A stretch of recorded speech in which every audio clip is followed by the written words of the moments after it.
Good morning, fourth grade Fantasticos. I'm sorry I've been missing for a while from reading Coyote Sunrise, but I'm back. Today we're on chapter 25, so I'm anxious to see where our adventure with Coyote takes us. So sit back, relax, and enjoy. Chapter 25. And just like that, our bus was back to being full. For the first time ever, Rodeo skipped the 3 questions for our new rider. I'm guessing because she was really just joining folks who were already on, and so that was like a loophole or something. Salvador and Miss Vega and Miss Vega's sister, Concepcion, all piled up onto Jaeger with their suitcases and duffels and hubcap. While Mrs. Vega explained what was going on to Rodeo and Lester, I dragged Salvador back to my room so he could give me his version. We sat down at the edge of my mattress and he laid it all out for me. Okay, so this is like a total train wreck, he said. What happened to the job for your mom? There never was a job, Salvador spit, his face tight with anger. Chris told my tia there was a job, but turns out Chris was full of crap, which is no surprise to anyone except my tia because Chris has always been full of crap. So they get up here and my tia keeps asking about where the job is and Chris keeps lying and stalling. And then she wakes up this morning and there's some dumb note from him saying he's sorry, but he's just like not ready for all the responsibility of a relationship or whatever. And he's gone, like totally gone, with his car and his stuff and most of their money. Are you serious? His eyes flashed at me. Does it sound like I'm joking? He snapped, and I pulled my head back.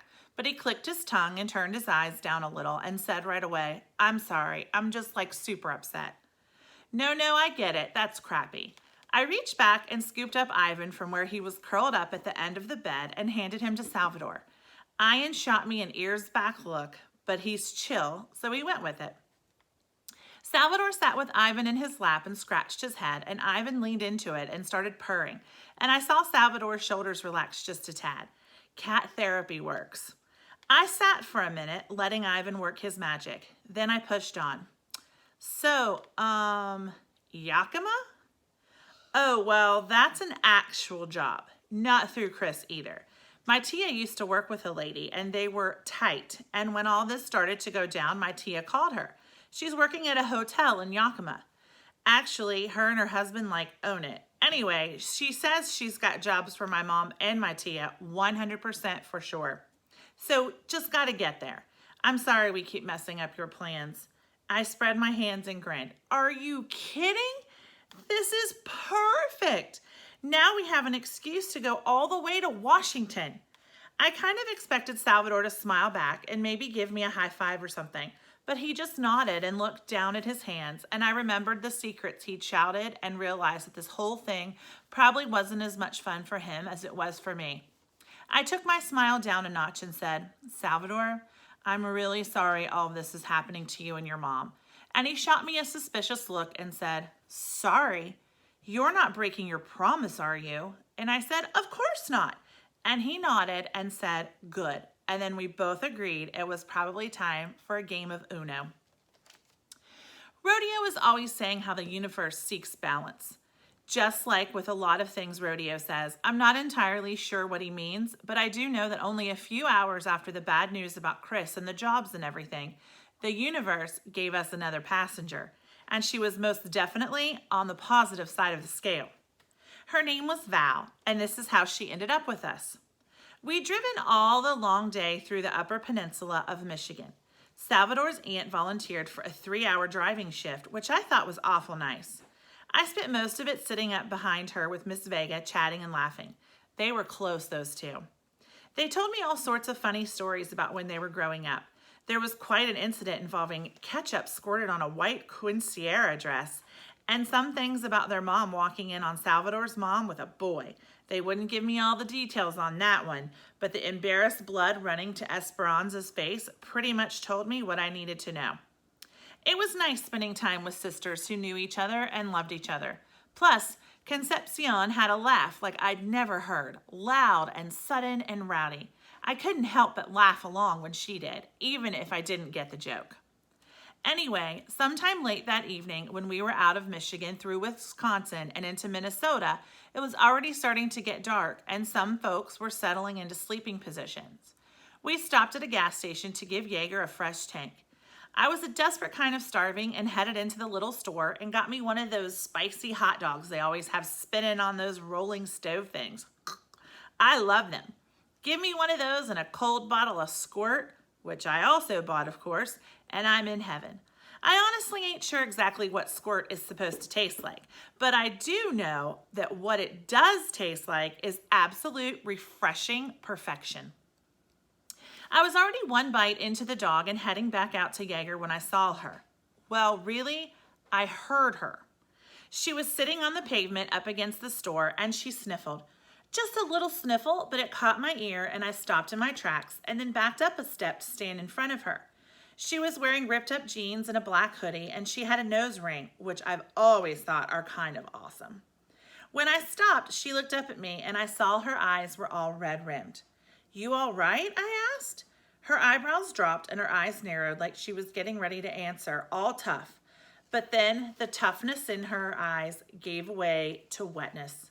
She rolled her eyes and I saw them fill up before she looked away from me. "No," she answered, and her voice broke when she said it. "What's the matter? You thumbing?" She blinked at me. "What's that mean?" Her voice was hoarse. "You know, hitchhiking, looking for a ride somewhere." Her eyes filled up again. "Yeah, I guess." "Well, where are you headed?" She shrugged again, then coughed out a dry laugh with no funny in it whatsoever. "Away." "You running away?" She snorted. "Not exactly. More like kicked out." "Kicked out? Of your home? How come?" She looked at me a second, sizing me up, and then shook her head. "You wouldn't understand." I took a swig of my Squirt. "Try me." She sniffed, scratched at her neck, then said, "My parents just found something out and they don't approve of who I am. Of what I am, I guess." "Well, what are you?" The girl swallowed a couple times, then said in a broken voice, "I'm gay." I didn't say anything. That didn't seem like any kind of reason at all to kick a perfectly nice person out of her house. But when someone's hurting, you gotta do something. Always kindness, like Rodeo says. So I set my bottle of Squirt down on the curb and took my spicy dog in both hands and carefully ripped it into two pieces right in the middle. I held half of it out to her. "Want to share?" I asked. She shot a cautious look at the half hot dog between us, then took it. "Careful," I warned as I sat down beside her. "It's spicy. There's jalapenos cooked right into it." She took a bite and I asked, "What's your name?" She answered around her mouthful of hot dog, "Valerie." Then she swallowed and added, "Val." "My name is Coyote. Nice to meet you." I held out a hand and she took it. The girl sniffled and then took another bite, and while she got to chewing, I got to thinking. Now, obviously, I was thinking of giving this girl a ride. I don't care who you are. If you see some girl crying at a gas station at night, you can't help but feel like you ought to help them if you can. Just look at that nosy lady who called the cops on me when Rodeo left me behind the night I met Salvador. There is a such thing as good help and bad help, though, and I was more interested in seeing if I could give Val the good kind. Plus, that bit about Val's parents really got my fur up like Ivan's when he sees a dog. My very favorite aunt, my mom's sister Jen, is gay, and her wife Sophia is my very favorite aunt-in-law. And the thought of someone hating on them just because of who they love made me want to put on boxing gloves. Also, obviously though, I couldn't do anything more to mess with my timeline. But if this Val girl didn't care where she was going, it wouldn't slow us down one bit to help her out and let her on board. Heck, if she had her license, she could even help drive us there sooner, maybe. But thirdly, obviously, Rodeo has rules about taking in runaways. Anyone who's under 18 is a no-go for lots of good reasons having to do with the law and whatnot. There were a lot of obviously's bouncing around in my head during that first conversation with Val. "How old are you?" I asked. She looked me up and down. 19, she said. 19? Huh? You look young. Still living with your parents? "I'm going to school, or I was anyway, community college." I looked around the parking lot. It was a busy interstate truck stop with plenty of folks coming and going. Not all of them were the kind of folks you'd want to leave someone crying with, if you know what I mean.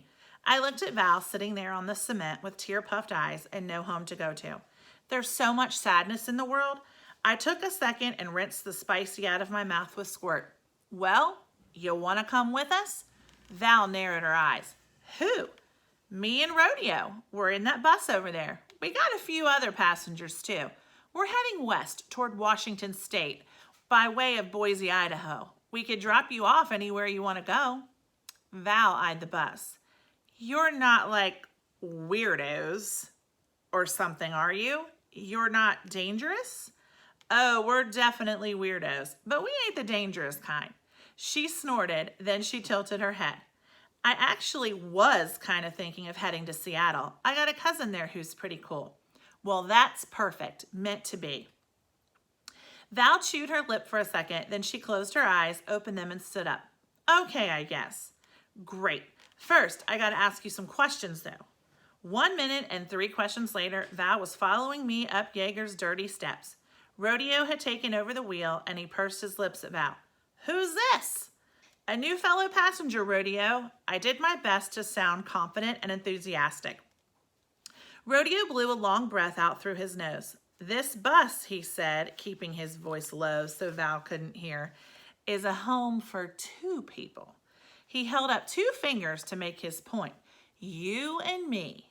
And now we have, he looked around the bus, his lips moving as he counted, 7 people on board, 7 honey bear, and a cat.